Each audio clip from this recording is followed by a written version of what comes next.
Hey everybody, welcome back. Sorry it's been so long, but we are hopefully going to maybe not finish Coriolis tonight, but get far enough. Hopefully, we'll see how it goes. I'm going to remind everybody, including you guys out there in Streamland and VODland, what happened because it's been a long time. I'm sure the players don't remember everything, but thanks for hanging out with us tonight. Don't forget to like the stream if you're watching with us right now. Also like the VOD if you're watching in the future. That helps us crawl up the algorithm. So, well, players, anything we want to talk about before I give a recap? And let me know if this sounds okay. I did some thing where I'm like rerouting shit, so if anything seems too loud or too quiet, stream, please let me know. But yeah. So everybody's good? Any questions, any concerns any players have? Okay, let's do it. So last time on Coriolis, the Sky Machine. So you guys arrived here on Moubarra 4, which is a very small asteroid that is orbiting this massive gas giant called Moubarra that is mesmerizing, or in Messima's case, frightening. She dropped to her knees in fright. But you learned that you were brought here to find some missing explorers who discovered this fissure on this rock. They did not come back. A very kind of disheveled woman, the chief, brought you into her office, kind of explained the situation, told you guys had free reign of Gillen's Point. That is the outpost you guys are at currently. There were multiple places you guys visited, including the medical area where you met a man who was afflicted by blight, one of the explorers, the only explorer they found from the expedition. And also, you guys went to the canteen. You met somebody else there, a bunch of orange suit people, led by Zera Vendau. And they are rumored to be there because of routine maintenance. That's all you know. You also saw a fancy white ship, which you deduced was a Coriolite vessel, because it's very expensive, very beautiful. And you also figured that you met this man, this Coriolite, this masked Coriolite, when you all met for supper. And so basically this there is a dark phase that is coming. And right before a delve and right before this dark phase, everybody congregates in the observatory, which is this where we are right now. You see on the screen. So you can see the gas giant looming overhead, highly visible as it's starting to recede into darkness though.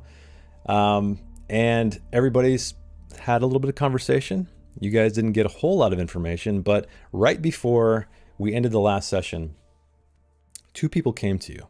The Coriolite came to, who did he speak to? Was it Jan or was it everybody? I don't remember. Do you guys remember? Nobody remembers. Okay. It was just one person. I think it was me. I Yeah. think, I know the drunk one came up to you. The chief came to you, but anyway, it doesn't matter. So the Coriolite mentioned that if you find anything on your expedition, that he will pay a very handsome sum. But then after he parted ways with you, the chief came up very, very drunk to you, Jan, and mentioned some things she had not mentioned before, in that not everyone is who they say they are. There's something going on behind the scenes, trust no one, the whole yada yada yada thing like that, and be wary, and that she wants help getting whatever this artifact is back as well. So those are the two offers you received. You don't have to take them, obviously, but with bellies full of food, Moubarra 4 goes into darkness. And let me open up my notes here.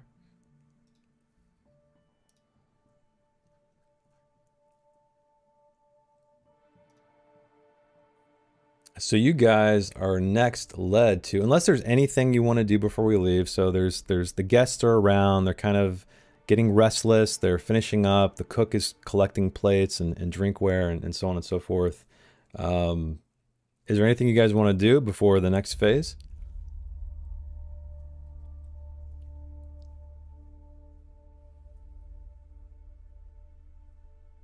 But what can we do? Can we like buy stuff? Well, no, you will. You are going. The next phase is to get your equipment that you left in the loading dock, and then go on your adventure. So I'm just asking: do you want to talk to anybody? Do you want to do anything? Do you want to look around? Do you want to, et cetera, et cetera? Mm. Um, I mean, I like checking things out. I'll like walk the perimeter, kick some chairs, check things out. Kick some chairs for gold coins to pop out. Yeah. So yeah, this is a very large room, but everything's been kind of concentrated toward the center with this massive table, this long table where everybody's sitting at. Some people are getting up, walking around. You did notice that the Coriolite, he's still watching as the last sliver of light, crawls across or starts to dissipate from the gas giant. So he seems to be very enamored by it. But there's really nothing else to see. You see a bunch of alcoves around this circular room. There's lighting there, but it's other than that, there's not much ornamentation. There's not anything to really search outside of just taking a gander around. Real. Yeah, I don't think I have anything else to do then. Jeraman, Jan, Messima, anything? I said we get our stuff. Oh, he's muted. Oh, he can't speak. What? Uh-oh. Who? I didn't realize. Ryan cannot speak, so I guess he's figuring out that. Anyway, I will check Discord then. I wasn't looking at it. So, Jeremy, speak to me, brother. all right, well, Jeraman finds his voice. We will move on to the next phase. So, let me change scenes here. Bum. Oh, that worked. Oh, I need to. Oh yeah, now we hear ya. I need to turn off lighting in this scene. 1 second. It's not supposed to look like that. So you guys are led What about over. now? Yeah, we can hear you. Woo! All right. I don't know what You're the fuck back. happened. So we can rewind if there's anything you wanted to do in the observatory as people are kind of So much. parting There's ways. so much I wanted to do right at the beginning, but I don't remember what happened last time. No, we're good. Okay. All right. Well, let me tweak this really quick here. This scene, so light is everywhere. Gillen's Point, loading dock, lighting. Like we're not in a room looking through people's. Bam! Oh, okay. There you go. So you guys enter the loading dock. You were led to the loading dock. You guys stowed your equipment, all of the delving gear you brought here with you, but as you're checking your gear, because this is what you guys always do. I guess it would be Jeraman, right? Who's the most gear checking kind of guy, right? He's the leader of the pack, or of this crew anyway. Or do you have someone assigned to somebody?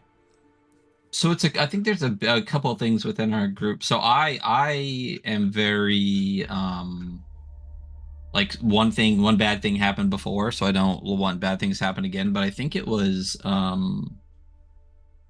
doesn't Karima have like a I triple check everything. Triple check everything? Yeah. Okay, Karima. So you are the individual who is going to, I guess typically on these delves you check everything. So as you're doing this though, you notice something feels off with your equipment. You can't quite place it. So can you please roll me a perception roll? Yes. I can. 5. 5, so that's 5d6.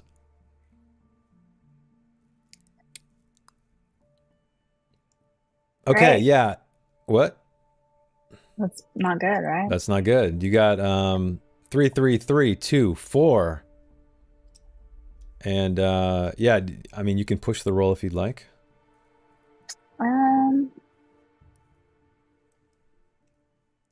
And what does that do to me? You risk losing hope potentially if you roll another 1. already lost like quite a bit of hope.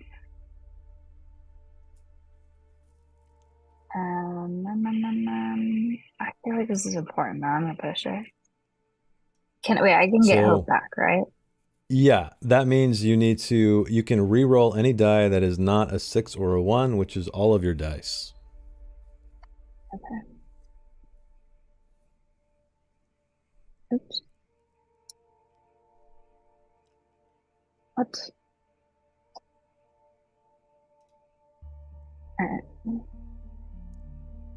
Oh my God, come on. So how many ones did you get? Just one. One. So you will awful rolling.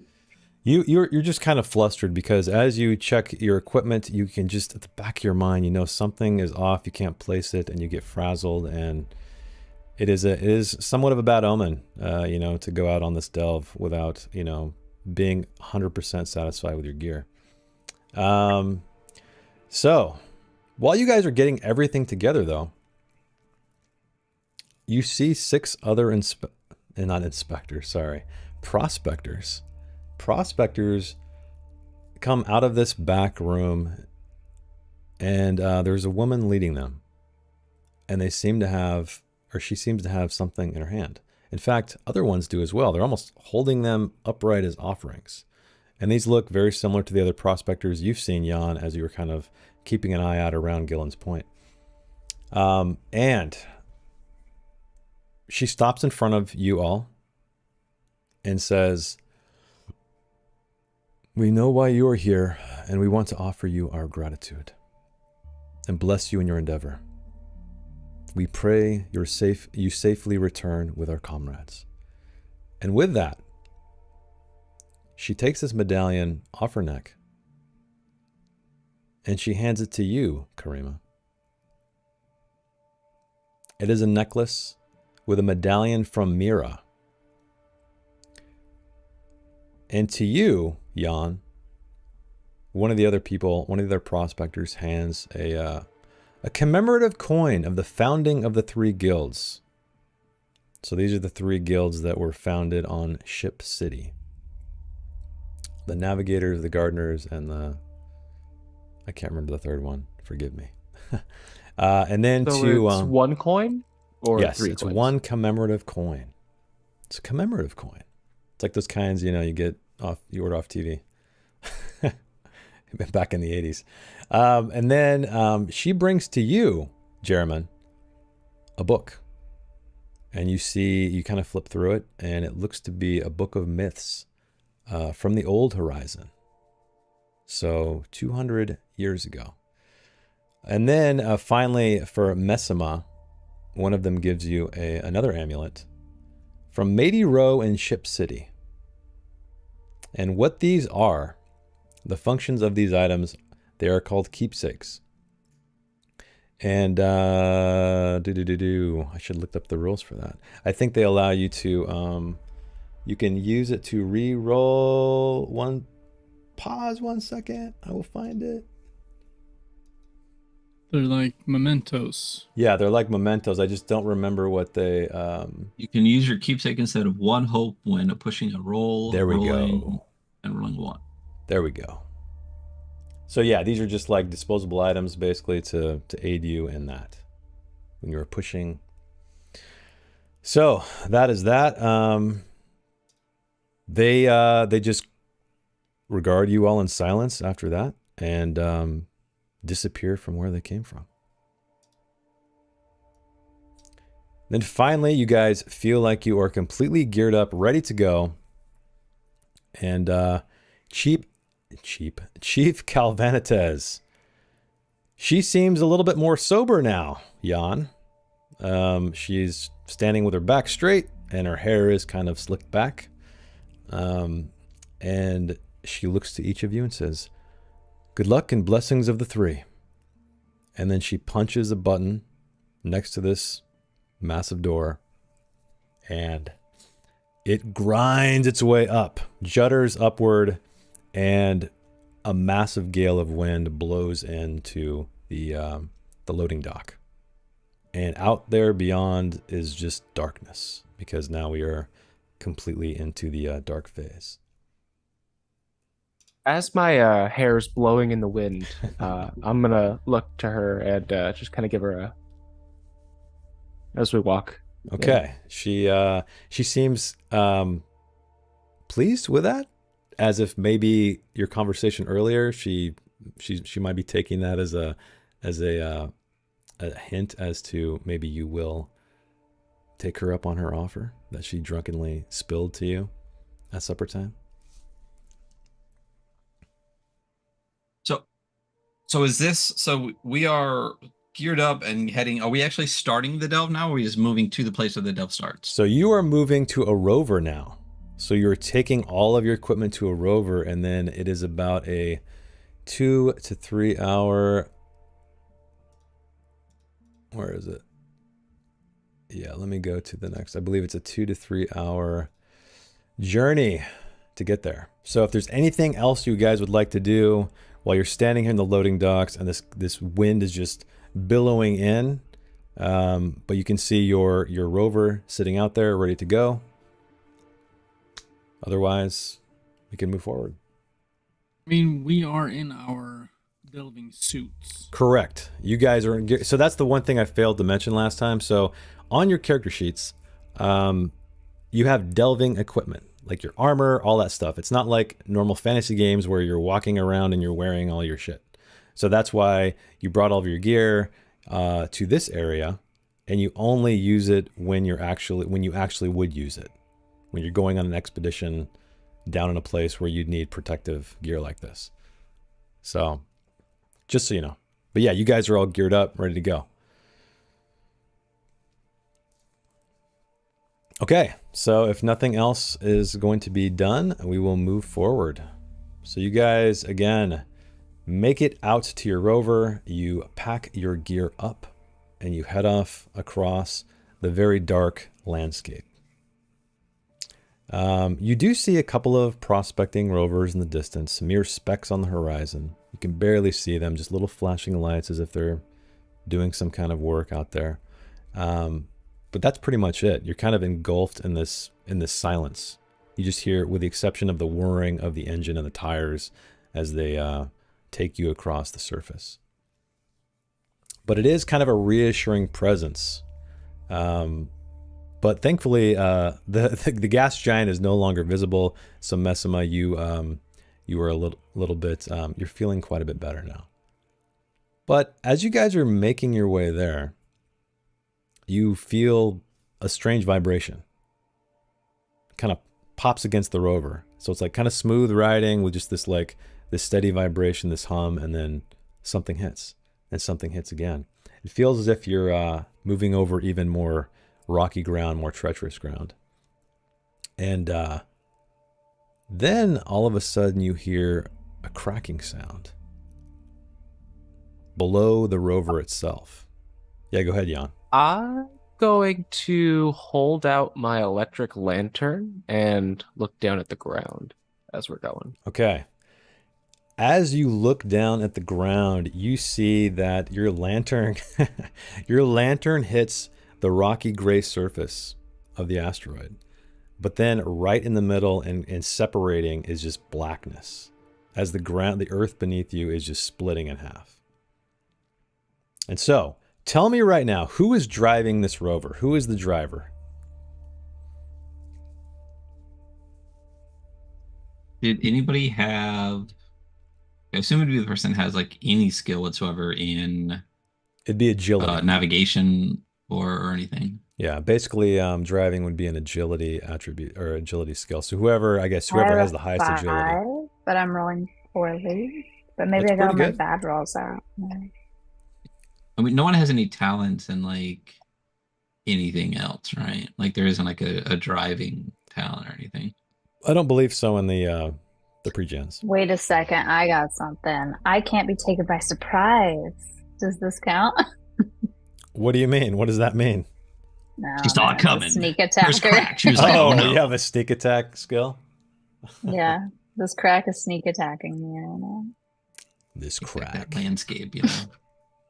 I do not like the way that they put I don't know how they would do it differently, but I do not like the way that they put the names on the names of the abilities on the character sheets. My agility is 5. Anybody higher than that? Mine's also fast. 3 All over right. here. Well, so let's think about this. So I'm the quote unquote leader in the Delver. You're our sharpshooter and not scout as in like the delve, but kind of like, more combat person. You're Birdman. And Messima, you are what? Explosives. She's like the ballistics expert. Ballistic. So who do we think would be the pilot out of all of that? I I feel like mean, You. Yeah, I either have me a or Birdman, I think. mechanic. I got the mechanic skill, so maybe that can qualify as a driving skill. I think that would make sense. I think the person who I can would be see able it. to repair the vehicle is the person that would spend the most time, like, driving it and stuff. So Okay. how about you be our pilot henceforth in whatever vehicle we're in? Oh wait, haha, I'm actually driver. Huh. Doesn't say How on about my that? character sheet. It says on the back of my character sheet that I'm a driver. Well, Um, look at us. We figured it out. Do you have any talents, perhaps, that would help you in driving? Yes, the talent driver. Perfect.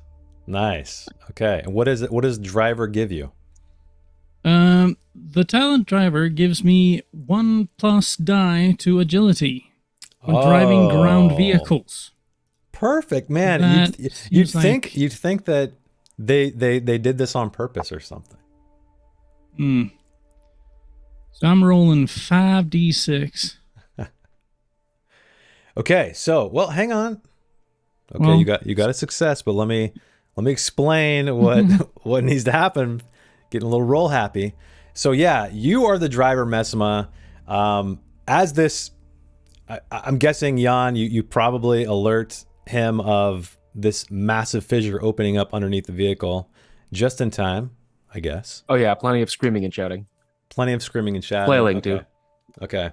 And so, yes, I needed you to roll an agility, Matt. Thank you for doing so before I asked. And so you succeeded. So you actually successfully maneuver your way out of this this growing fissure in the ground. And it's in the rear view now. You guys all catch your breath. And you're okay. You're okay. So, Messima, congratulations. Not a problem. Okay, so finally, after about another hour or so, do you guys want to discuss anything, do anything, prepare anything at all? Or are you guys just driving in silence after you experience this brief death. setback? Yeah. We're gonna talk about our death. Is that what we're gonna talk about? Is that what you said? So we're just driving in silence to our death. No. I think we should let's go over the plan one more time. We should. I think that what we're looking for while we're here and everything like that is important before we get into the delve. So we have I actually have the contract from our boss, right? You do. Yeah, you should be able to look at it if you want to in your sheet. You guys have access to all the documents that you were given. Mission briefing. Perfect. Yep. So I'm gonna pull that out again, and we can kind of talk about, like, just go over it top to bottom. So all right, 2 hours. Let's make sure we're all on the same page here. We are going on this delve, on this place for these people. We are gosh, this box here in the top right is the part that makes me wary. So this is only a level of threat is 1 on this delve. It should not be too bad. I feel like the people around here are more dangerous than delve's probably going to be, but let's make sure we keep our eyes open. We do not have permission to use lethal force. Apparently that's a thing. We're not allowed to kill stuff, Jason? No, you can kill stuff if something is trying to harm you. Where does it say that? On the mission briefing? Yeah, top right. Permission to use lethal force? No. Permission to use high-level equipment? No. Permission to leave the Jamua system? No. And permission to enter undiscovered territory? No. I feel like the entire delve is undiscovered territory, though, Well, right? Or are we Yeah, just we're kind of... breaking all the yeah, rules. That's up to you, Jeremy. I mean, if you feel like you're in a situation where you can break any of those rules, I mean, nobody's out here, so up to you. Okay. They didn't All say right. we couldn't ask for forgiveness. Yeah, you guys are absolutely Wow. free to do whatever you want. These are your orders. This is your mission briefing, but that doesn't mean you have to stick to the rules. Gotcha. Right. I mean, what happens in the delve stays in the delve, you know what I mean? Yeah, Massimo, exactly, you know exactly. what I mean? I do know what you mean. So we are here on a rescue mission for this local mining combine authority. They were prospecting. We're going in, we're finding what's going on, and we're getting out, right? That's our plan. Everybody? All right. That is the Um, plan, Yeah. yeah. Yeah. So they think apparently that these idiots out here ran into a black pocket, and got lost, got stuck, or got dead. And we are investigating if that happened and getting them out if we can. Also, of course, the thing at the bottom, right, is if you find cool stuff, bring it back to us, of course. So that's our boss. And we'll get paid for it. So we're finding these people, we're finding some cool stuff, we're getting paid. Per usual. And we will not be selling that cool stuff to any other party, even if it would garner us a lot more cash. Yes, Masma, good job. Thumbs up. Right. Let's go over why we don't do that. We live in space. We have one job we can all do. If we lose our one job, we are fucked. That is true. That is very true. Does anyone else have any other guilds? Anyone else a member of another guild? No? Nope. Okay. All right. Well, that's why we don't fuck with ours. That's the one. So- That's the one I forgot. Explorers Guild. My God, the most obvious one when I was naming the guilds. So, everybody, we're all on the same page. Now we're gonna do something we always do. So my character is superstitious, and I'm trying to think of what he does, and I think there's just like a small little thing that he makes everyone do all the time. I think in the first delve that he went on that went horribly wrong, there was some person whose name doesn't matter who George, did not Bob. like birds. What's up? Yeah, Bob. Bob. Bob the asshole. He did not like birds. He was not a fan of our bird. He didn't think birds were necessary, and he made fun of the bird. And then just about everybody died. So now, before we all go into the delve every single time, we've all done this every time, just so we know, retconning our personal histories. We say something nice to the bird, and we give the bird a little pet, and we say thank you. I love it. Now, by extension, do I count as the bird as well? Yes, we also have to pet Jan. Give him a little pat. There we go. Sorry about failing algebra, Jan, but here you go. Yeah. Thank you. All right. So so the bird comes around, and I'm gonna give a little tickle on his cheek. I'm gonna be like, oh, pretty bird, pretty bird, pretty bird. And then I'm gonna go to Jan and give him a little tickle under his chin and just be like, pretty on, pretty on. Oh, There you now you're go. too sweet. All right, Massima. Well, Messima reaches back because she's driving. She says, Polly deserves crackers. Oh, Gives it a pet. And then reaches back over here, tries to pet the scout, and hopefully that succeeds. Roll agility.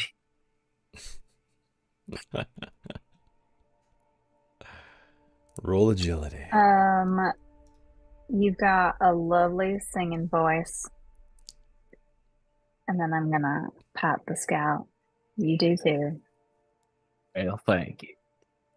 Oh, maybe that means we'll get some songs from Jan this evening. We'll see. Well, I All right, didn't Jan. pack my didgeridoo, but we'll make do with something. Parallel universe. He doesn't know that I broke it and threw it out into space last time, so I guess we'll see.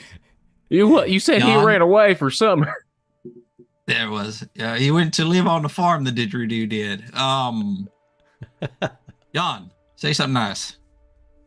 Something nice. Yeah, to your bird. Oh. Something nice. You guys are slowly, Alright. To the bird. slowly turning into Yeah. your Frontier Scum characters. That's great. Yeah, and you gotta say something nice to yourself too. That's the rules. We all do it. Everybody, you gotta self affirmations are important. Jan, you're gonna keep all your limbs. Good job. There we go. All right, now we are ready for Okay. this delve, people. Awesome. Okay. My favorite line was, "We live in space, or we're from space." What'd you say? We live in space. We live in I think space. Okay, so you guys finally make it. You see the ground itself change shape. The horizon dips down as you approach it into deep dark blackness, and you see this massive fissure in the earth. And the levity you guys were creating in the rover has been absolutely sucked away into the blackness of this pit. But you know you have arrived. This is where you must go. Delve down into the fissure. So, anything you guys want to do before you get out of the rover and prepare to delve? Do I have to run my scanner outside of the rover, or can I run it from within? Yeah, we'll get through the procedure of delving, but yeah, it'll be on the outside. So you guys gear up, you get all your stuff on, go outside, and then you begin the sequence of events that we go through to delve. Now, I will say that Messima will not park close to the edge of this thing, so we're going to have to walk for maybe a minute to get through to the actual hole in the ground. Accept. And just so the chat can see, the viewers, let me bring up the cruise sheet, because I don't think I've shown them yet. So we can see what we're looking at, just to kind of refresh you guys. Where is it? Here we go. So I'll drop this into Foundry. So this is kind of the first game I've seen that has a group sheet. Like it. Yeah, it's kind of cool. So this group sheet, can everybody, maybe you can't read it. How big should I make this? So people viewing, if you can see this, let me turn these lights off so it's not, there we go. God damn it. Okay, so this outlines all of these explorers roles. So we see Explorer 1 is the Delver, and that is Jerman. The Explorer 2 is the Guard, that is Karima.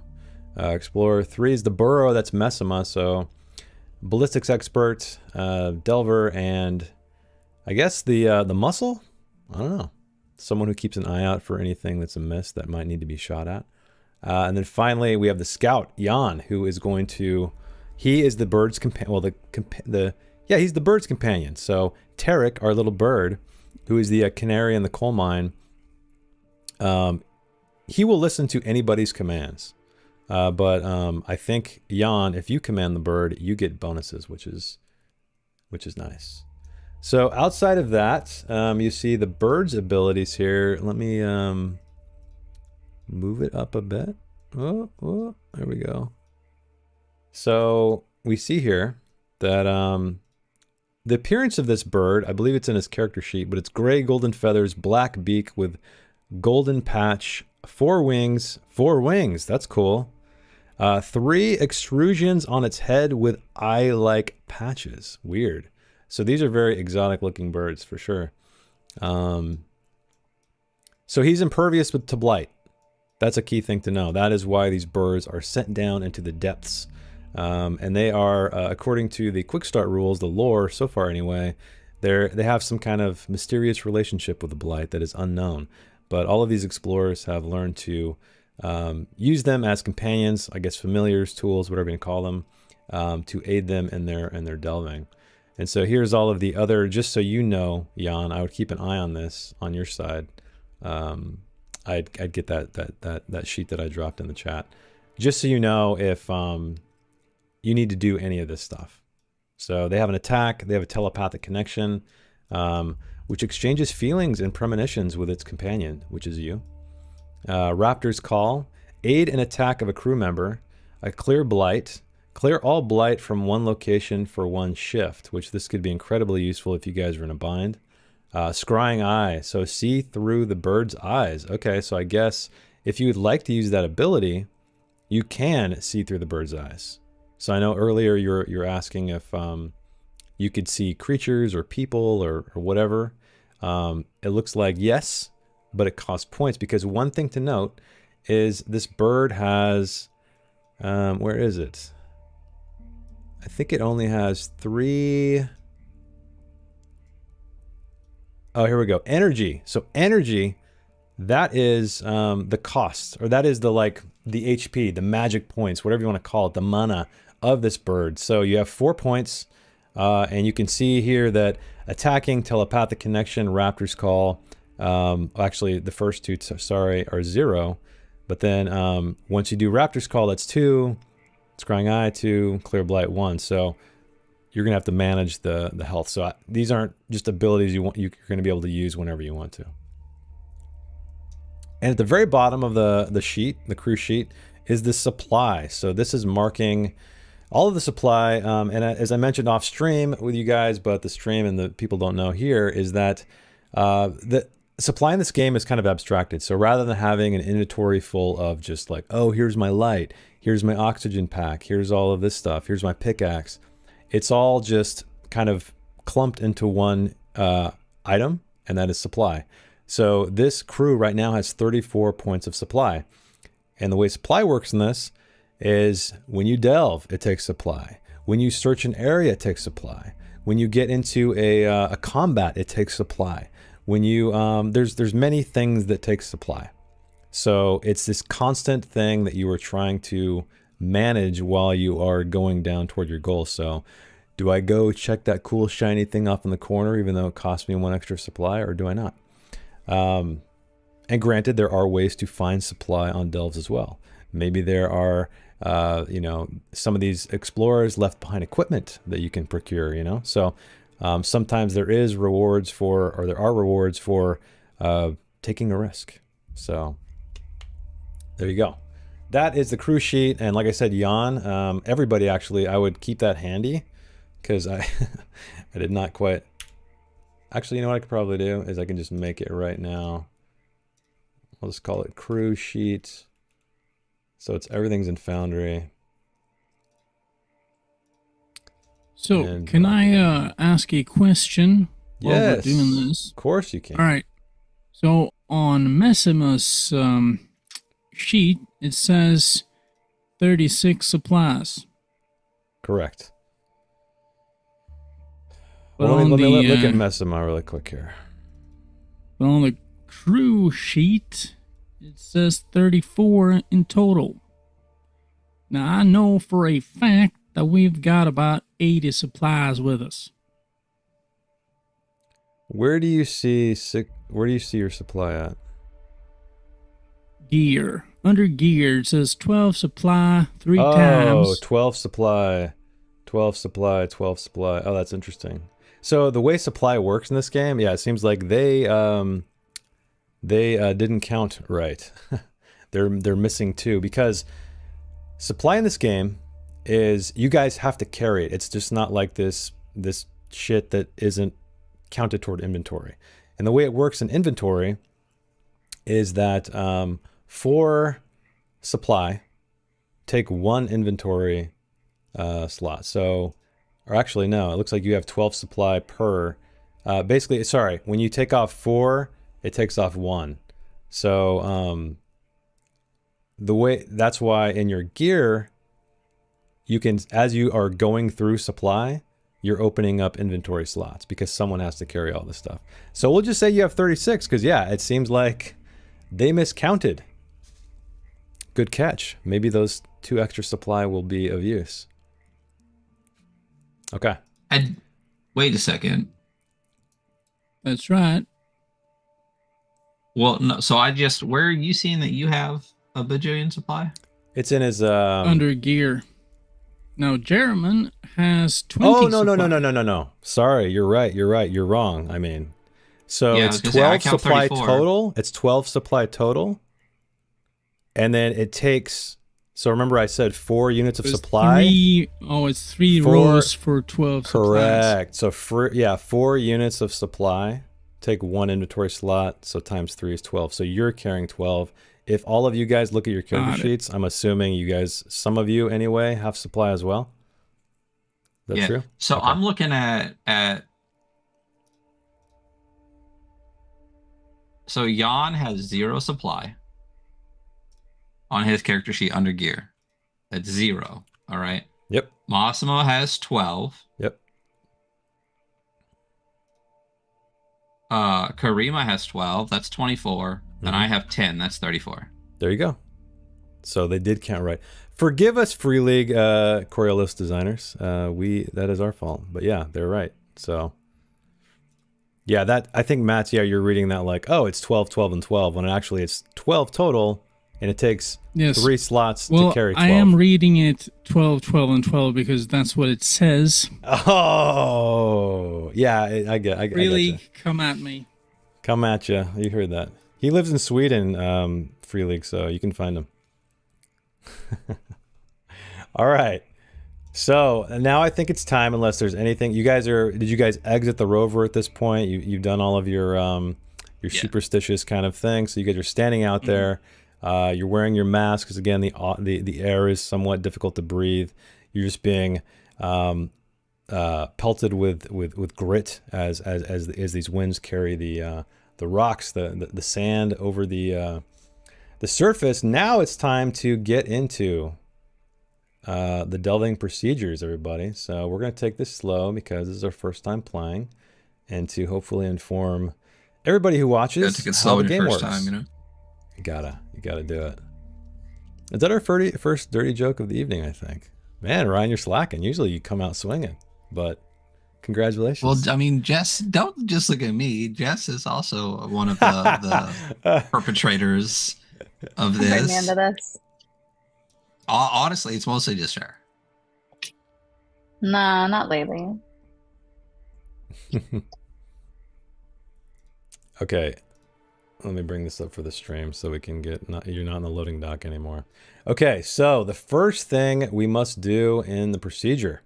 So the scout, that is you, Jan, you are going to scan the fissure and send the bird in to look for blight. So why don't you tell me how this goes down? So the way scanning works is you should have a device on your person. Yep. I have a deep scanner. have a It's a deep portable scanner. scanner which can scan to approximately 15 markers, Okay. however large that is. And then the scan is reproduced as a map, including areas of physical risk, but not the blight levels. Right. So the blight levels, you have to also send your bird down and hopefully telepathically communicate, and then it will. Don't you have like what is it, a Yoruba device or something like that? Do you have one of those? Yeah, it's the Garuda device. Garuda, it's a portable not Yoruba. device. Aruba, Jamaica. Yeah. Exactly. Yeah. The portable device used to communicate with the bird and plot blight areas and blight levels. There we go. So the scanner doesn't see the blight at all, right? Correct. So the bird Okay. will, and then those two, that all of that information will combine forces. Yeah, hopefully, if you succeed. And you will see that on the map, so you guys will know what dangers await you. So when it says physical risk, does that mean like it's going to show us like if there's a hole or if there's like a ledge drop off or? Yeah, it'll show you different like branching caverns if there are any, and so on and so forth. Yeah. Okay. So I'll definitely alert you of anything like that. So the first thing you need to do, Jan, I guess you approach the edge of this fissure, and Yep. as you approach the edge with your deep scanning device, something kind of glitters down below in the darkness. And it's this like cerulean blue flakes. And it's such a strange, almost beautiful contrast to the grays and the blacks that are around you. But it's as if these little motes of something are dancing down below. So what I need you to do is roll me a logic. And remember, this is modified by talents and equipment. So check out your talents, check out your equipment, and see how many dice you get. So you'll take your logic and then add any kind of dice. So let me just check your sheet as well. So you have +1. so you have archaeology, scan operator. So you have scan operator, you get a +1 die when rolling to scan a ruin or area for its configuration or threat. So that's automatically a +1. Glyph scholar is different. Bird handler, talk to birds, they always seem to understand. Okay. So that means Jan? that, yeah. Sorry to interrupt. Jan, do you call, for example, Messima, the famed exo specialist, over? You're right. I absolutely do. How did So you I know? would like to help, because obviously I know a thing or two about geology, seeing as how I blow it up all the time. Okay. So How, whenever someone helps you with a roll, you get 1 extra base die. so explain to me how you're going to help Jan with his scan. Well, I'm gonna take a look at all that blue cerulean blue, I suppose, and say, I wonder if we could blow that up later. Maybe. Interesting. And that should be enough to help. Okay. That sure would look pretty, Messimo. You might be, pointing out certain geological features to, I don't know, maybe aim the scanner in a great direction or something like that. I guess all That's of the right. above. Okay. I'll allow it. I'll allow it. So yeah, if you guys want to help, basically, yeah, you have to explain a logical reason as to why you would be able to help a person do something. And if so, yeah, you can get an extra die, depending on the person or how many people, I guess. I'm going to also use my algebraic calculus for explorers because it gives me a +1 die when rolling for mapping. Oh, there you go. Awesome. Okay. So you have, go ahead. Oh, so since that's it's a book, it's not like a one-use item. Correct. Cool. So let's do the math. How many bonuses do you get? So you have a 5 already, a base 5. You get +1 for the scan operator. Messima's helping you for another +1, so that's 7 dice. And what did you say you get the, what's the other bonus? Algebraic +1 calculus? from, reading a book. Okay. So that's +3. So you get to roll 8 dice. Unless the bird has any other features that I don't think so, but. Oh, no. Oh, man. 8 dice and not one success. We got a 4, 3, 4, 2, 3, 2, 4, 1. Jan, unfortunately, Messima's help did not yield much of anything.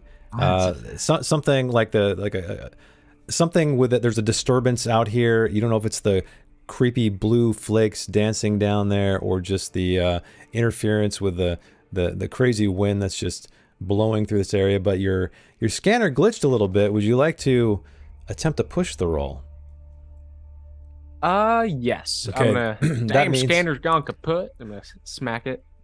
That means you can re-roll every die except the 1. Okay. I do want to point out that with 8 dice, you have a almost 77% chance of success. Yes. I'm not known for my luck. It's funny because yeah, you can tell like, hey, they plan the starter adventure out and the characters to make it relatively simple to get down here, but so far, okay, yay, whoo, you got a success. So we have 1 success. Did you roll another 1 though? Oh, You rolled 2.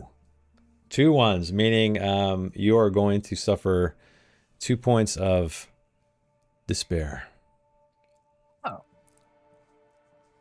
Yeah, that is the consequence. That is the consequence of pushing your roll. Okay, so you get back a map. Actually, you know what? Let's do the bird first.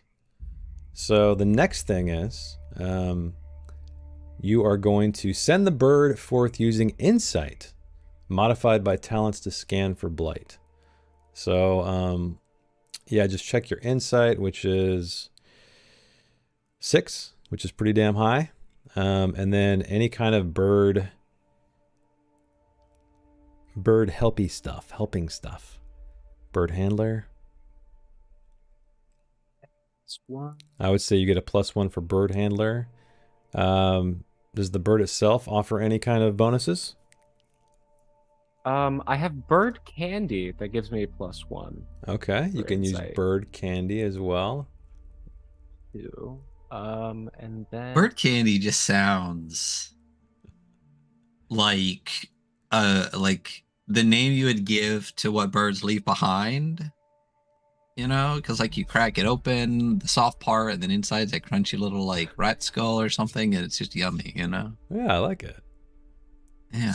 So I don't see anything that you will get like a peanut M&M. Yeah, there you go. I don't see anything that's going to aid you in the roll with the bird. So it looks like you're at 6, what, 7, 8? Or if you want to use a bird candy. Yeah, we'll do that. Okay. So let's see if your rolling is a little bit better here. 77%. Let's go. Oh, look at that. 3 successes. Holy shit. Okay. So yeah, you get a beautiful, absolutely beautiful scan, and actually that's additional successes, which means you get extra stuff. So I'll just say that you're you don't have to use is your bird candy like a 1 use? I have 2 of them. So let's just say you found another one in your pocket. So actually you have 3, and the bird just nibbled a bit off of the one you had. So let's just say you have 3. But Tarek made another one. He made another one. To replace. Yeah. Yeah. Okay, so let me show you guys the map that you found, or that you scanned actually, which is right here. Activate. Oh yeah, I gotta add all of you guys to it. So.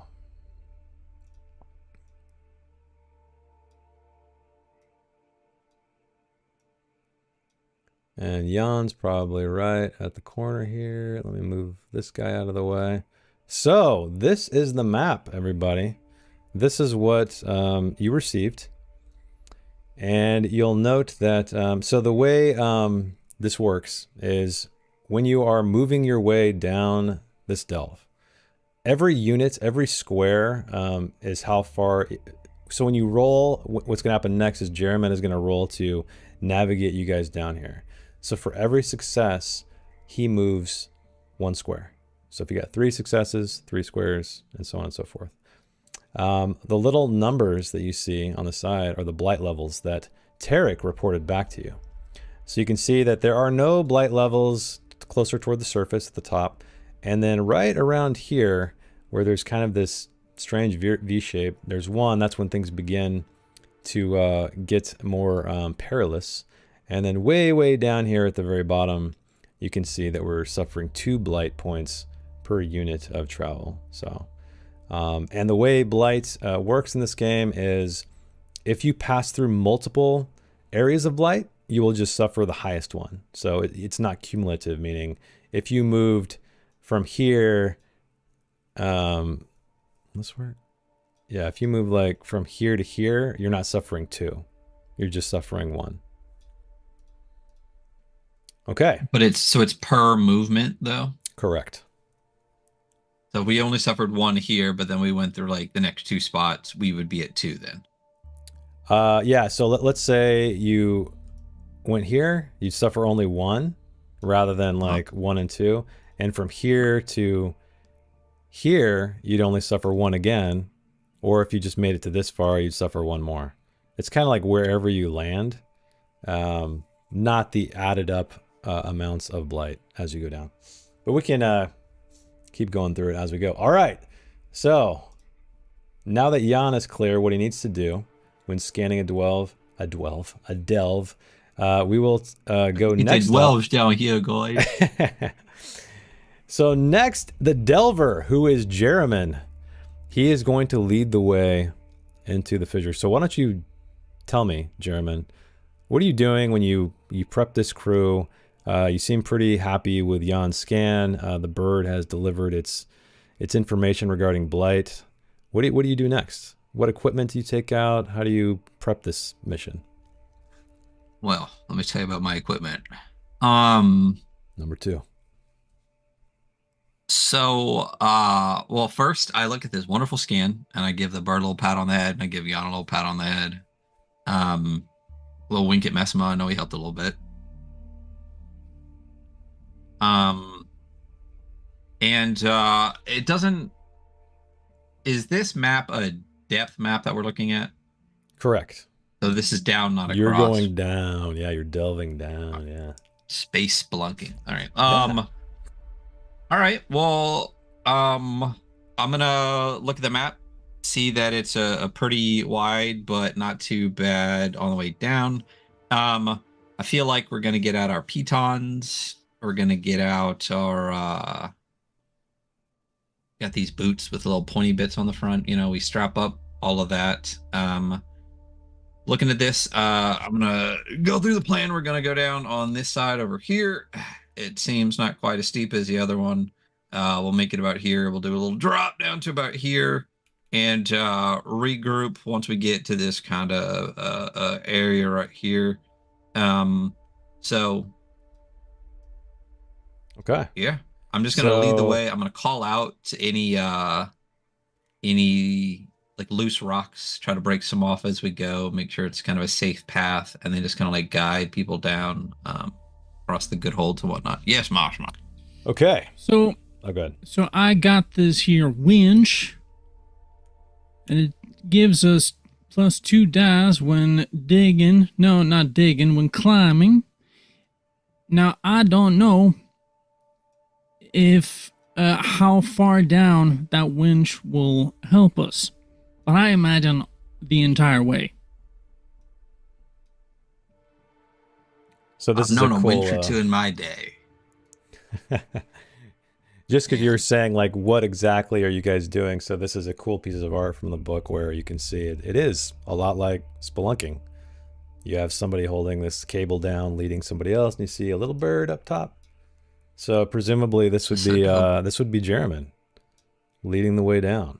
So yeah, it's cool. Look at us. That's a dope piece of art. Yeah, Martin Grip. His style is amazing. I love it. Okay, well, I'll get that out of the way so we can check out the map. But roll me agility plus modified by any talents and equipment you have, Jeramin. Yes, I do. Okay, so let's look at this. We'll start from the top and work our way down the bottom. So I have Ruin Delver is my talent. So I get +2 dice for all rolls when leading the way through a ruin or a vault. I assume this is a ruin. Okay. Mm-hmm. Acrobat, I get +1 to agility rolls for jumping, climbing, running, or similar activities. You know what I mean? Coffee's kicking in. So that's already 3 dice. Okay. I have hammer and ice pick, which gives me +2 dice when climbing. Dang. So how many dice is that? 10? Well, 1 second. Ooh, something that I've kept hidden to myself.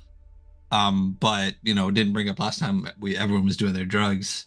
I have smelling spice, which gives me 1 hope per shift recovery. Okay. It is a fine white powder. No. Oh wait, and I have a grappling. No wait. Yes, I have a grappling gun. I can shoot a grappling hook short range to get a +1 die when climbing. So using my hammer and ice picks, and alternating to my grappling gun when I need to cross like an uncrossable area, setting up ropes, doing all of that, I get +6 dice. This is ridiculous. This is too many dice. This is I know. I'm wondering. This is just the dice they gave me. Yes, and I'm wondering if there's probably I don't know. +2. +2 what? +2 from Messima's winch, which is set up at the lip of this dangerous precipice, and gives, let's see, it gives you 2+ dice when climbing. Plus my agility, right? Which is 6. So I have 6, 7. I have 15 dice. What? 15 dice. This can't be Could right. I right? No, help- I get. Do we want to run through this again? Yeah. Let's start at the top because that seems insane. So let's start at your base. So your agility Yes. is 6. 6, Um, right? you And then I have have- Ruined Elverus. You have Ruined so Elver. that I to get- me could be. That could be if This is because like, is this a ruin or a vault? Maybe that's the one thing that could be iffy. Okay. But yes, I would say in this case yes. Yes. If this isn't, then what is? So I guess the one thing too is that because again, that's the tricky thing about this game is that everything's like wrapped up into one thing. So like you said, I could use my grappling gun while I'm moving my way down as I need it. Yes. But I think it's hard to know. So we'll just say fuck it, I guess.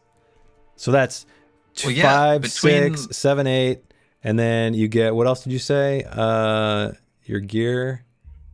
Hammer and ice pick is and then I get +2. 2 for Ruined nine, Delver, which is 10. 8, and then I get 1 for Acrobat, which would be 9, and then I get 2 for Hammer and Ice Pick, which would be 11, and then I get 1 for Grappling Hook, which would be 12, and then I get 2 for the Winch, is 14, and then I think I feel like I missed one.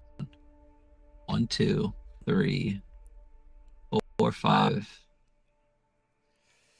Yeah, so here's the thing about maybe 6, that's 7. maybe the reason why this works is that it depends on how many successes you get on how far you go. Does that make sense? Because I could get 1.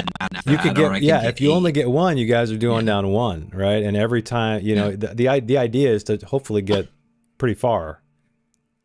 Not just kind of go 1 by 1 by 1 by 1 by 1 because it gets more dangerous the deeper you go.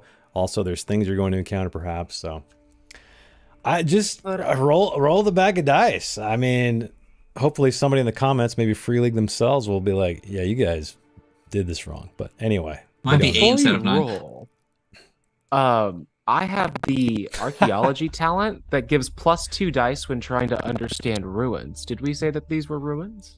well, I think that's for you. I was gonna say, how you could help me, but I don't think I'd get your talent. Correct, because Messima's explicitly says, or to help another explorer, the winch. The winch. Okay. So yours is for you. That's the one thing about some of these is that they're probably just for the person rolling. So that's 15 dice? Maybe 14. I think maybe I counted my space cooking, but I was gonna use it. 1, 2, 3, 4, 5, 6, and then the winch is 7, 8. 8 plus 6 is 14. Let's see what happens. My gut tells me things like maybe the The grappling gun would be just for you, like maybe in a certain micro event, not necessarily for a delve, but let's just play it like this and see what happens. Well, so I don't. That's what I was thinking. I was thinking the equipment is something that would be like maybe in different areas, but like so we're like descending a thing across multiple spaces. Correct. So that's why I said like I could be using the hammer and ice pick in one, and then interact with the grappling gun in the other. So the hammer and ice pick specifically says you just get +2 dice when climbing. Grappling gun says shoots a grappling hook up to short range. You get +1 die when climbing. So it's still like. And the reason what makes me think when it's not used for delving is the use of short range. So short range is usually for combat only. So if you're in a combat situation, you're trying to get the hell out of there or something, or maybe in a room. But let's just do it. I mean, who cares? But also, I mean, we want to know how to do it right because this is all we're going to be doing for the next 2 sessions. Not if you have 16 dice, you might get to the bottom in one go. I was going to say if I get like 10 things, we're donezo. Yeah. But I mean, for the delve though, does it have anything specifically in the rules about like the equipment that you can use per time or talents per one, or like supply if I use like my gear or anything? Let me check here. So the delver leads the way and rolls for progress. The crew will descend a number of markers of depth depending on the roll. If there is any blight, blah blah blah. No, I mean it really doesn't.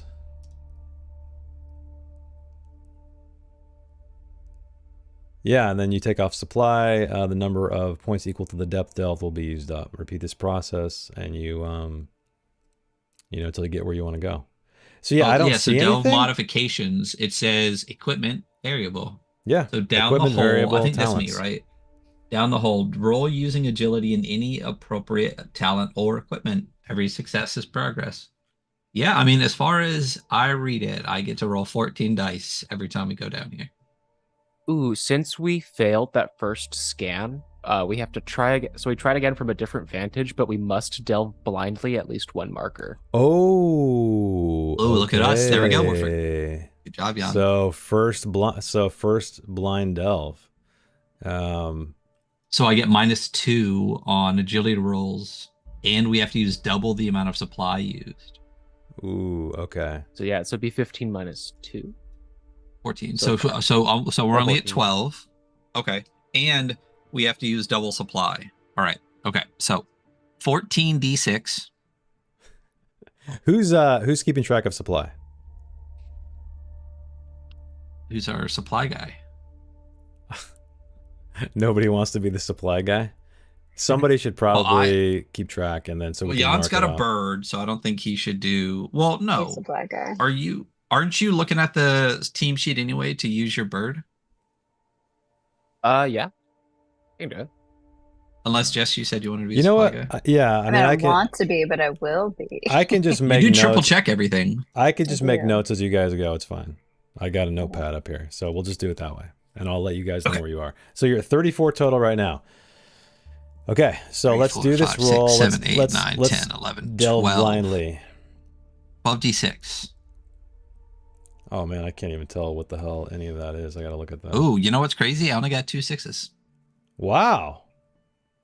Okay, 2 6s. All right, so you guys can move all of your tokens or one of the tokens, whatever you guys want to do, down to 2 spaces. So you're at the surface right now. So 1, 2. No blight suffered yet, but moving on to the events table. Or wait. The fissure. Here we go. So next up, now that you guys are making your way down this, you guys are almost completely smothered in darkness. You see, because again, it's dark outside as well. You do see this persistent, these cerulean blue flakes. It's almost as if they're trying to lead you down deeper. It's weird. It's almost like they're always ahead of you just a bit. So the next section, so we decrease supplies. So it's double supply. You guys move 2 spaces, meaning you subtract 4 supply. So you guys are down 30 supply, meaning one of you guys can remove 1 unit of supply from your gear, which is going to free up another inventory slot. Whoever that is, just make sure it's just one person that does it. Okay, roll for which. Okay, so next up. So every time when you guys are delving, there is an event of some kind. So because Jeremy, he delved blindly.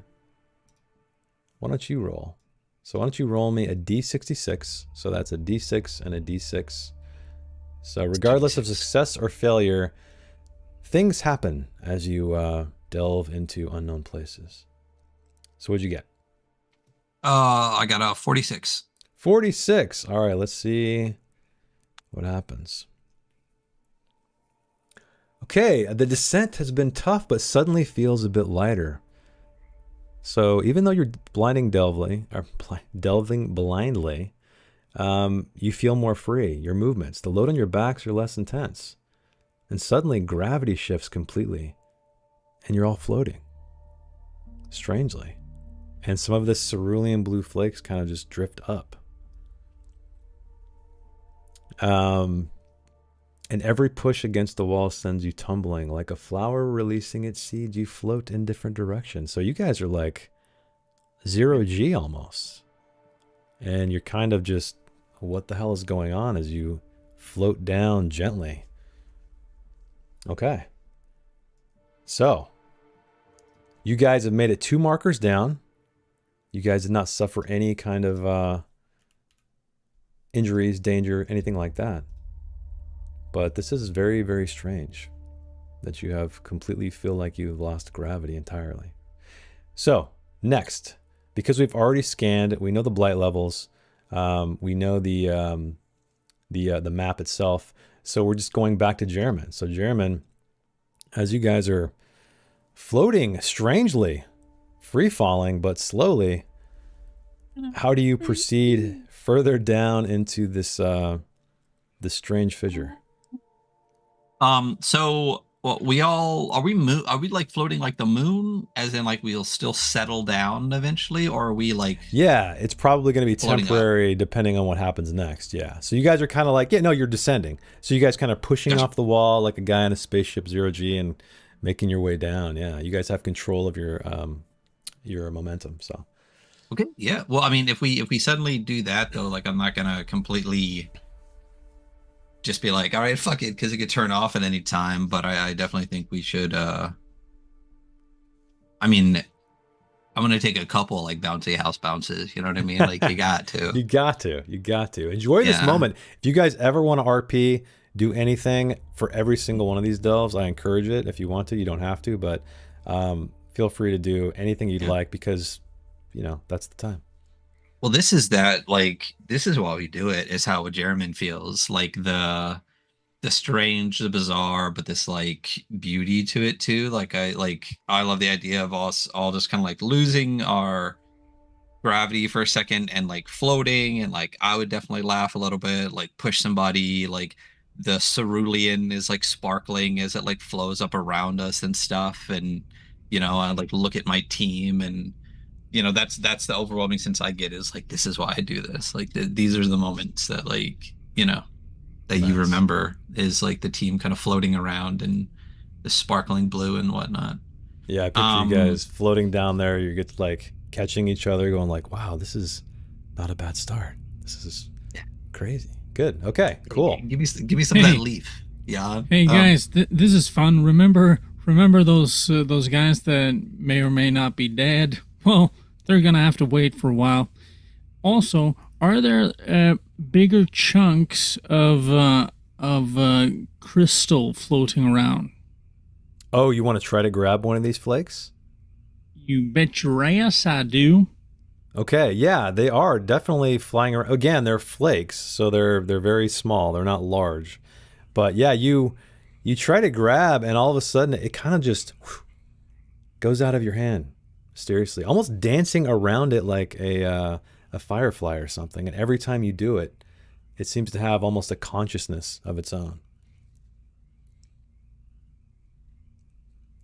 Now this cannot be right. And I tell the others. Can anyone else try to catch one of these little buggers? I'm gonna try. Yeah, same thing. So you reach out. There's one that's particularly slow right in front of your face. And you're like, oh, I got this. I'm a sharpshooter. And no, same thing. It just picks up speed and kind of almost like orbits your hand a little bit like a satellite before going off into another school. Question Swarm? again, then. Try to capture one with my bird capsule. What's your bird capsule? Tell me about this bird capsule. It is dog toys. It's what? Wait, is it coming? Wait, is it coming through at all? I don't I hear have a dog anything. like squeaking a toy. Like, Oh, right next no, to no, me. no, Oh, I that's heard good. a Awesome. little squeak. Oh, I didn't hear anything. Oh, The that was just tiniest Pateric. squeak. But yeah, the bird capsule is a small cage to carry Pateric. It has an armor rating of 1.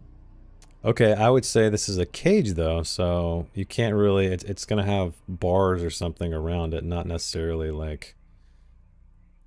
Unless. Jan's not the brightest tool in the shed. He's still Okay. gonna try. Okay.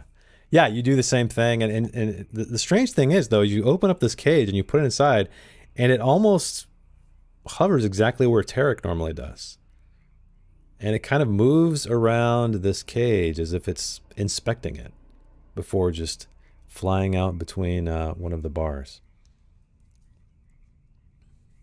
Now, I have another question. Did we Yes. see veins of this in the mountain itself, or is it just these floaty, crystal, weirdnessy things? All you've seen are these so far. You haven't seen any kind of indication of this color in any veins or anything like that in the rock walls. Yeah, and you guys probably have your lanterns out, so you're playing the light across these across the rocky surfaces. But so far, everything seems to look identical, like gray rock. So, is it time to delve further? All right, Jeremy. Yeah. You know what to do. Let's get delving. So we I'm don't gonna have to roll a delve million blindly. dice. Yeah. Oh, so I get to roll all 14.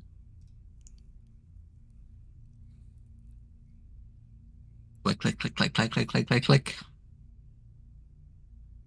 So many dice. This has got to be so satisfying around a table, like rolling 12 dice on a tabletop. Yeah. The So most great. unsatisfying part is rolling 14 dice and getting 1 6. Oh, see? Okay, they figured this game out. They know what they're Yeah. doing with the math, right? Okay. Mathematically, I feel like whatever chart we're using for how many successes you're supposed to get is a fucking liar. But yeah. Okay. I feel like for this one, like this is literally, so we got to the bottom of that last kind of like delve roll, like Yep. the movement we were making kind of, I said we were gonna like reposition down in this like space here, but like as we hit the ground, that's kind of when we started to like float and do all of that with the, and then chase these azure or cerulean flakes and whatnot. And I feel like the next marker down, just this like one space, is our slow descent as we were like kind of chasing that cerulean. That's like the progress we make is that descent. Okay, I like it. Anti-gravity. I like it. Yeah, definitely. That makes sense. So, would you like to roll the D66 again, Jeremy, or would you like to hand it off to one of your companions? Okay. No, I think if this is an event that's supposed to be happening, maybe Mesma, because he was the one that was like super focused on like the cerulean stuff. So maybe. Yeah, let's do it. So Mesma, roll me a. I will 2D. accept the challenge. Okay, what'd you get? You got 56. 56. Okay, so strangely enough, the same thing happens. So you guys are floating, tumbling, but this time what I need everybody to do is roll for agility as you start tumbling down faster. And this is for everybody. Climbing gear can be used. So if any of you have climbing gear to assist, which would again give you a bonus to this agility roll, please add it. So I need an agility check for everybody. Ooh, I have lots of climbing gear. You do. And you have great So agility. This means that everyone gets +2 because we're all using the winch? No, I would say this is probably a unique situation. I don't know that they would. Well, climbing gear can be used. I wouldn't be using the winch. I would have like been doing the floaty business. I Yeah. also don't think that I would get both hammer and ice pick and my grappling gun for this. I think if I'm just like suddenly falling, I would just be shooting out with my grappling gun. Okay. Yeah. So yeah, think of it like this, guys. Think of it narratively, like Ryan said. I think that's what's gonna make it cool. So if you drop things, maybe, or using an item, like think of it, in that way. So that's great. So you're using your grappling gun. Any other things that are gonna aid you, or is that just gonna be your 6+1, right? So I assume acrobat would still help me because I'm still like trying to climb Yes. and do stuff, but Yeah, I'm not leading anyone, so ruin delver doesn't work. I'm not using my hammer and ice pick, so I think just acrobat and my grappling gun is what I'd be trying to like. If I suddenly start falling, to just like shoot that out, fucking Batman this, and just like Yeah. and like That's rock awesome. into the rocks as the gravity kind of does whatever. So Cool. sit. Is it 6 or 7? No. 7, 8. What's my base Your agility? base is 6, right? Damn. Yeah, 6 plus 1, 2, 6 plus 2, so I only have 8. Only.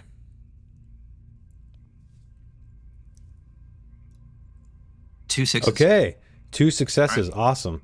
So I'll say, if you'd like, since you went over the required amount of success, you could probably give that to somebody else as like an aid, as like you're going above and beyond, if that's what you'd like to use it for. Otherwise, you can do something else. I would love to. As the gravity starts to, I guess, turn back on, like I shoot the grappling hook out, and like as I'm like doing a whipper into the rocks, like I land, and I'd love to try to like reach out and grab somebody too, or like reach a hand out to at least slow them down or something, and give a +1 to whoever is closest. Yeah. So let's move around the table, the virtual table here. So whoever would like to roll next, give me an agility check plus any talents, and so that is Messima with 7. Okay. Snuck in with that.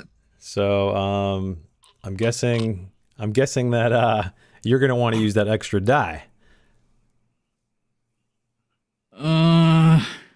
Yeah. Well, I'd like to push it first of all. Oh, you don't want to use Germans? Okay, it's up to you. You can do whatever you want. I mean, I'd like to push it, which gives me 2 dice, and if I can get that third one, that would be nice. Okay, sure. Alrighty, nice. Okay, you got no ones, which is great, meaning you do not lose any hope. You do not find despair. So yeah, why don't you guys tell me, like, how does this go out? Like when German is flying down, shoots his grappling gun out, gets a good foothold or handhold, swings around. How does this play out?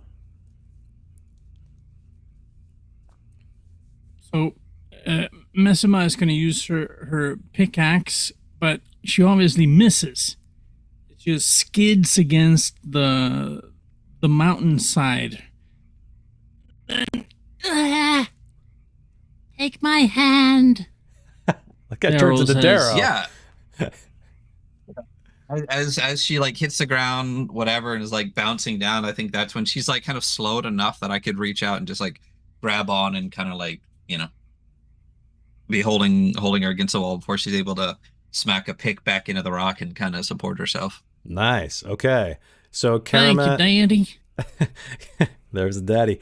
Karama and Jan, you see this this amazing feat of your crew leader Jeremy with a grappling hook, saving Messima from what could perhaps be a terrible, terrible fall.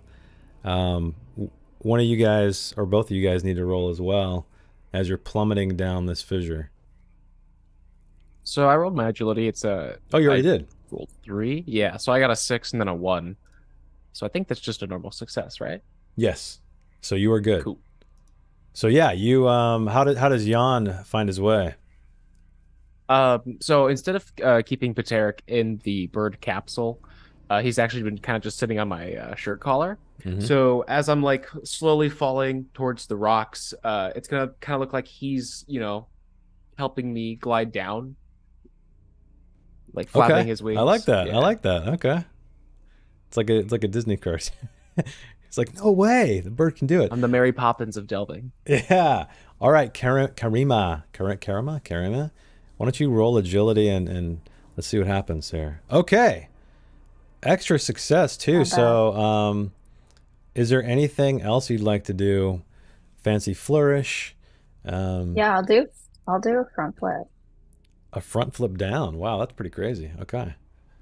So Well, you're because just I was like you're floating and like maybe a I high was like dive, right? mid front flip and then I lose my gravity and then I just continue. Okay, you guys all catch your hands and your feet on the wall, catch your breath, and wait until your heart rate gets normalized again, hissing through your breathing masks. Anything else you guys would want to do before we move further down into the delve? And you can tell Jan that Tarek, even though you already know this on your map, that there is blight up ahead.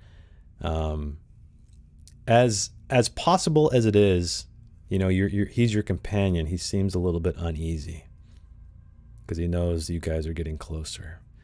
And also, this cerulean blue dust, it kind of dropped down and plummeted to the bottom.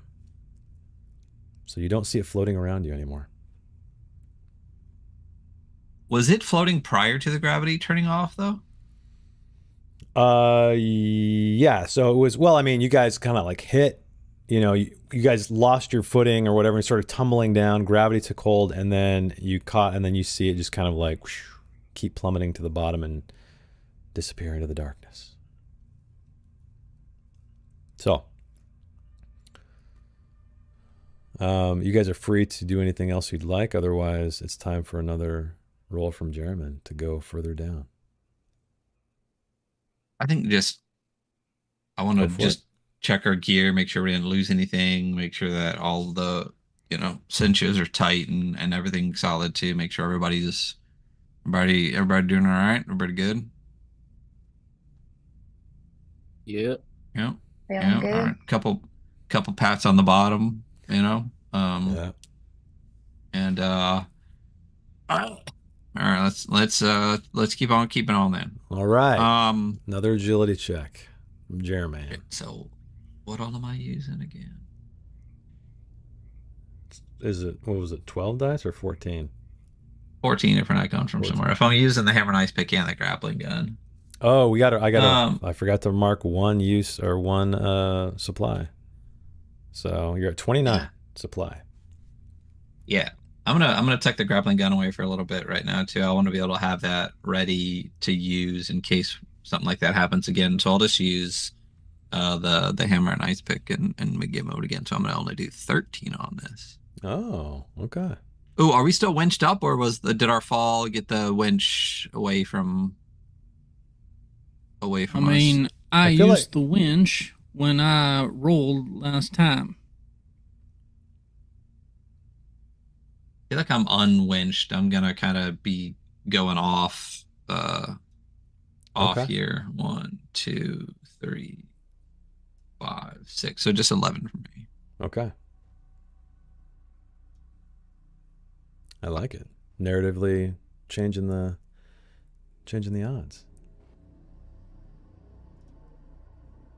Ooh, well, that wasn't a good idea. Because with 11d6, somehow I rolled 1, 2, 3, 4, 6 5s. Yeah. You got a little cocky. You got a little overconfident, maybe. So you're like, I don't need all this stuff. Look what I just did. Yeah. Yeah, but I guess I did. I do want to. I would love to push this though. Of course. So you can push every die except the 1, and you only got 1. So you can re-roll all of that if you'd like. 10d6s. It's 10d6s, but I lose hope for every one that I roll now. Subsequent right? one. That's correct. That could be a lot of. Yeah. Let's see. Let's see what happens. God fucking damn it. Whoa. 4 hope. Holy shit. I got 1 6 out of I'm sorry, 21 dice. I roll 1 6. Wow. Okay. So now we're feeling, we thought it was ridiculous. Now it's 5 making ones. sense. Now it's making sense. Well, yeah, because mathematically, at this, it's Yeah. Oh yeah, I didn't cool. even see. Sorry, I didn't even see. You got one success. Okay, so you guys only How again. many hope do I even have? I only have 8 hope. Yeah, but don't you have Man. something that can regain hope or something like that? Is it once a shift? Yeah, I got or- my space cocaine. That's What's it right. called? Smelling spice. Yeah. So you guys move further down, and you are just overcome by this feeling of unease. And indeed, your scan was correct. Tarek did inform you that there was blight here. So this is one blight, meaning, does anybody have gear that can protect them from blight?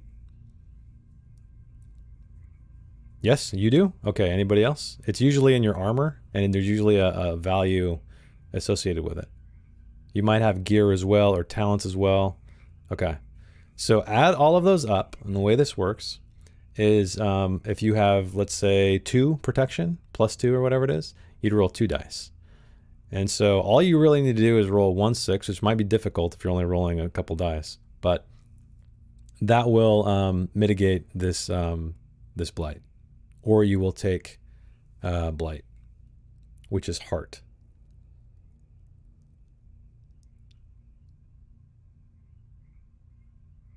Ooh, that's a lot of protection. Okay, so you are absolutely fine. You went above and beyond. So if you would like to, okay, Jan got one as well, 1 success, so he's good. Because you got additional successes, Mats, or Messima, if you want to use that for any purpose to either aid a player maybe in some narrative way, if they need it, you can. So we just need Jeremy and Karima to roll now. What are we rolling again? You're rolling blight protection blight under protection. armor.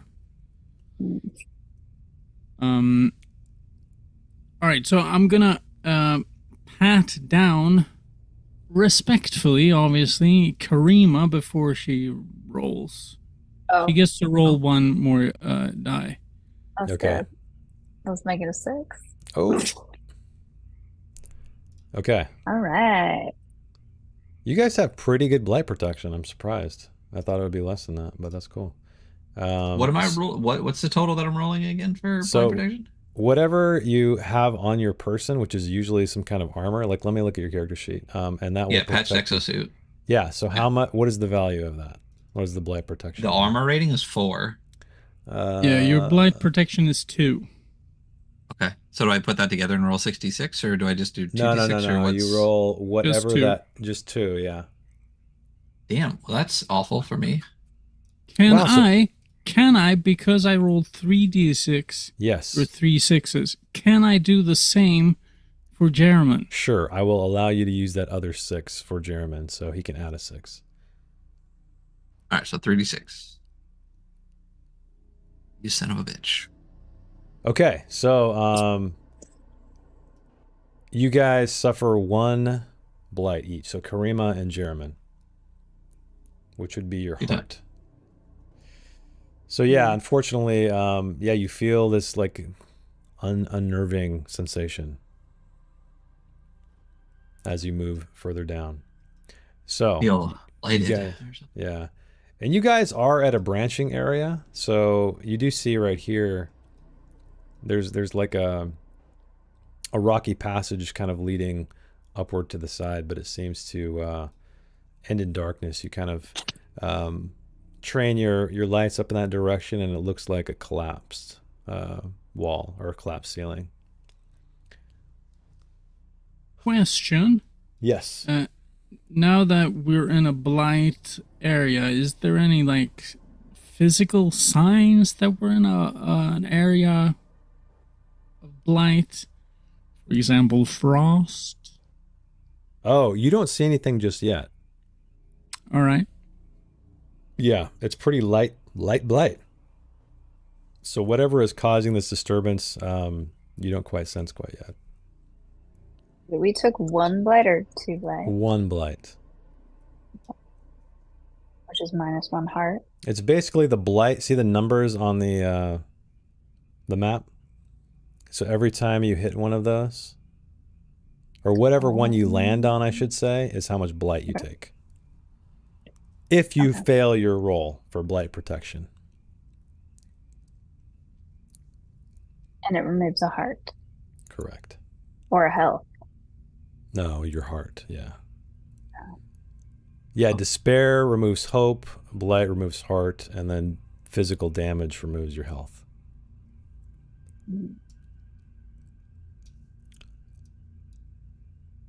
Okay. You guys can move further down if you'd wish.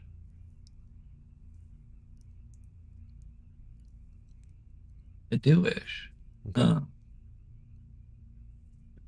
Now, come on, Jeremy. Hook yourself up to the winch. I think that might be a good time. Good idea this time. Let me just mark some on my thing real quick. 1, 2, 3, 4, 5, 6, 7, 8, 9. I can't believe we got one of the winches from the bar to come with us to this delve. Right.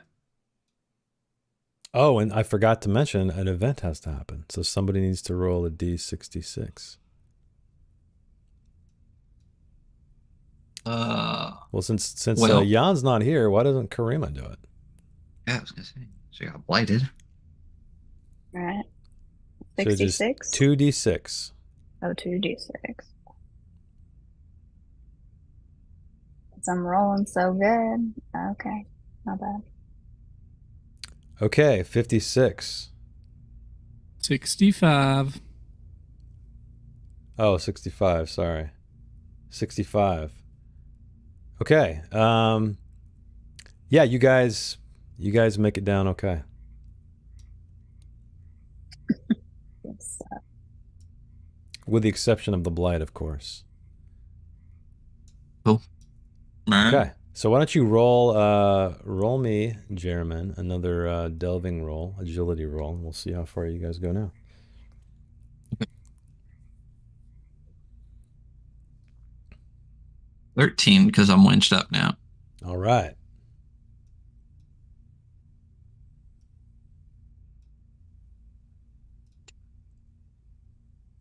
Okay. Oh my God, dude. One success. My God. You guys are just creeping down this area. Okay, so again, yeah, you guys, I guess if you want to narratively describe how you move down, otherwise you just kind of slowly creep your way down. It's up to you, Jeremy. I think we're just being real careful. Okay. We just, that's our first hit of blight in a little bit. Lost a little heart. I got a little cocky, came off the winch. Winched back up, took this mark a little bit slower, a little bit more carefully, I think, and that's why we didn't go quite as far this time. Can I not move me? I moved Since everybody we're down. taking it- I moved all you guys down. What was that? Oh, since we're taking it a little bit slower, I'm gonna use my lantern to check for any signs of, any survivors, any sign of struggle. Oh, you're looking or for accident. people or anything like that? Okay. Yeah. You do see, so you do use your lantern and you're kind of playing it off the sides of the wall, and you do see some fresh parts of the wall chipped away. Looks like maybe pickaxes were used or something like that, but there's definitely been traffic here relatively recently. You don't see any survivors, again, because you guys are still descending down this fissure, these rock walls. But you do see signs of disturbed surfaces. So it appears as if you're going in the right direction as where the missing explorers went. So everybody, I need you to roll for blight protection, and it will be 1 you will suffer if you fail.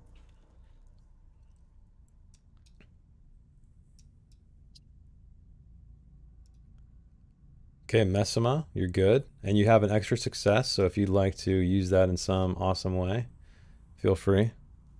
I will start touching Jan and make sure that he gets one dice extra to roll. Okay, so Jan, you can roll one more d6 to see if you make it. Damn. Okay, unfortunately, no. Same thing with Jeremy. What about Karima? Same. Wow. Okay.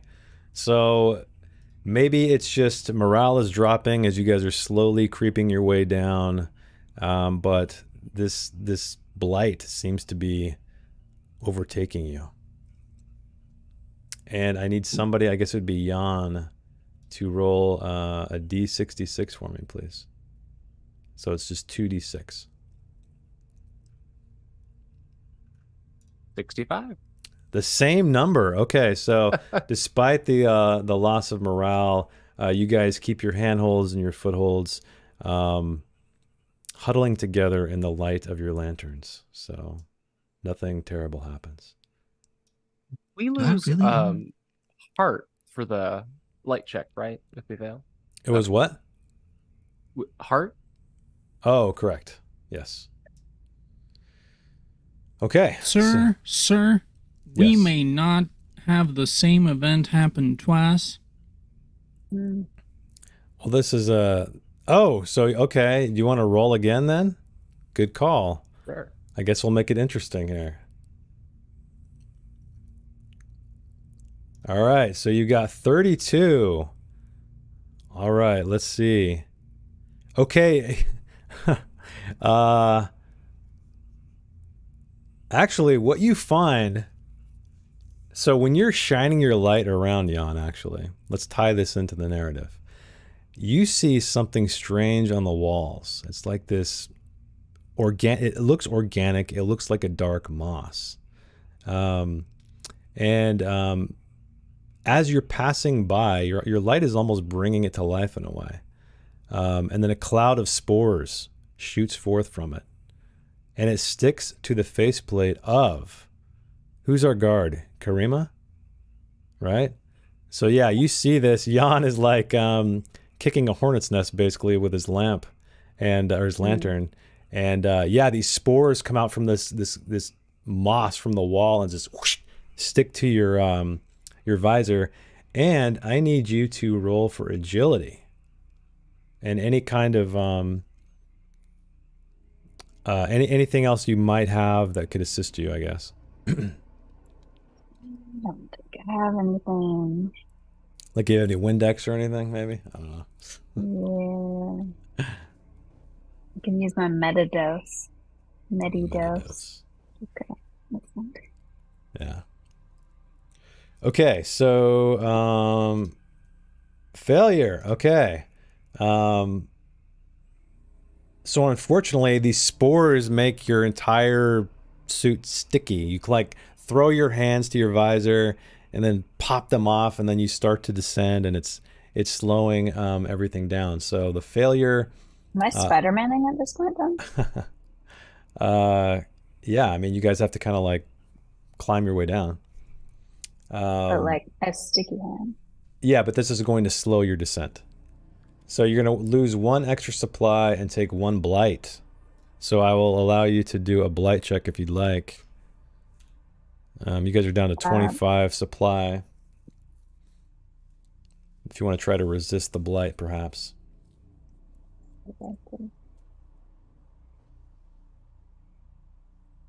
No, man, no 6s. Okay, so suffer 1 more blight, please.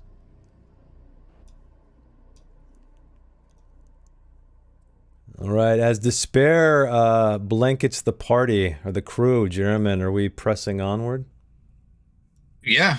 And I'm going to use all the tools at my disposal to try to get this done, because if we keep going one at a time, we're not going to make it. Mm-hmm. So I need like six sixes here. Dope. 1 6. Okay, just one so is we know, I've gotten like 2 6s out of the last like what's this? Wow, this is crazy. About 50 d6s. I think I've gotten 3 or 4 6s. Mathematically, this is getting to the point where it's extraordinarily probable. Yeah, it's crazy because we were like laughing like, huh, 15 d6s, this is absurd. And now it's like, oh shit. Yeah, but I'm rolling like 5 2s at a time or 6 5s at a time. I think you turned on the less 6 modules I swear. in Foundry. I I'm swear. gonna let me bring up a different dice roller and I'm gonna roll. Here we go. Let's just see what would happen on any other non-toyed with module here. And let's put in 15 sixes. Boom. And I got 1d6. So fuck me. All right. Yay. Okay. It's just me. All right. Good times. All right. Okay, so you guys move further down. Did I move you guys down already? So this blight here is kind of on the line. Yeah, but I would say that fits in that square for sure because there's only one. Yeah, one here off to the side, one down below. Okay, so you guys can roll for blight protection now. As you guys crawl your way. Oh man, it is just not happening.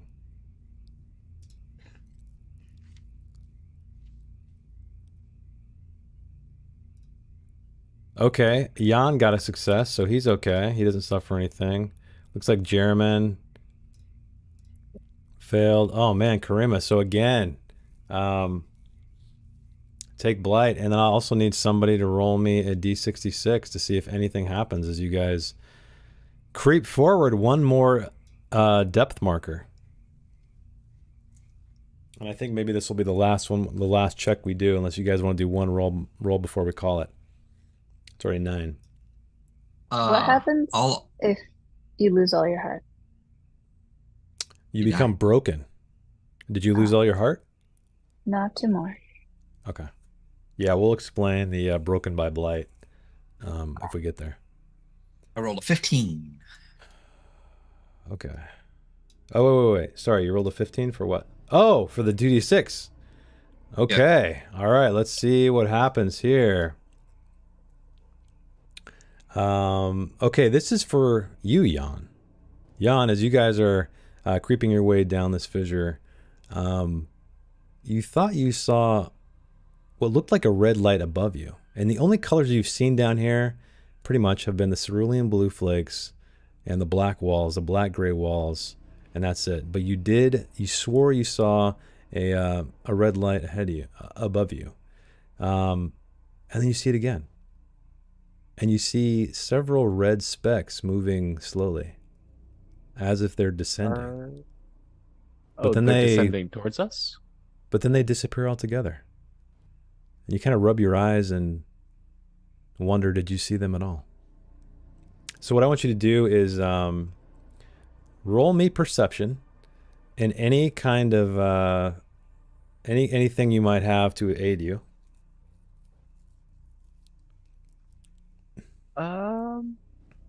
So since I'm a scan operator, would this be considered rolling to scan a rune or area for threats? No, because you're technically not using your device. Okay. Yeah, that'd be if you're using your scanner device. Let's see. Don't think that would help. Yeah, I got nothing. Okay, so give me just perception. Perception. 5. Yeah. 5? That's not bad. Okay. Ooh. 2 6s. Like it. So you realize that at first you recall a dream you had long ago of this strange like spider-like creature that had red eyes, and that kind of brought back those horrible memories, especially being in this cramped space. But your intuition has wins out, especially now that you're awake, and you notice that those are definitely flashlights, and you realize you're being followed.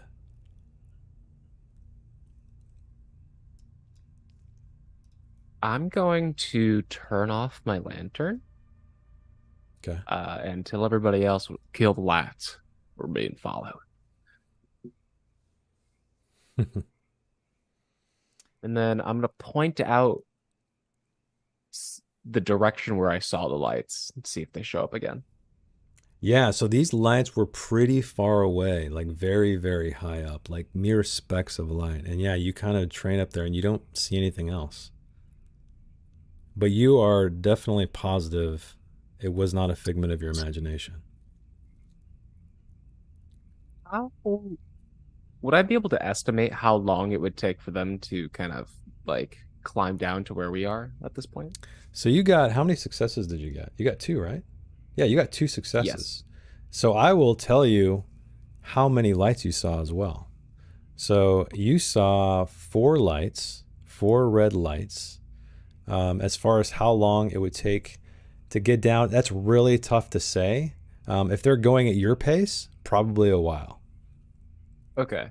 Yeah, but if they're quick, it's really hard to tell because you just saw like these lights kind of flashing and then like snuff out completely.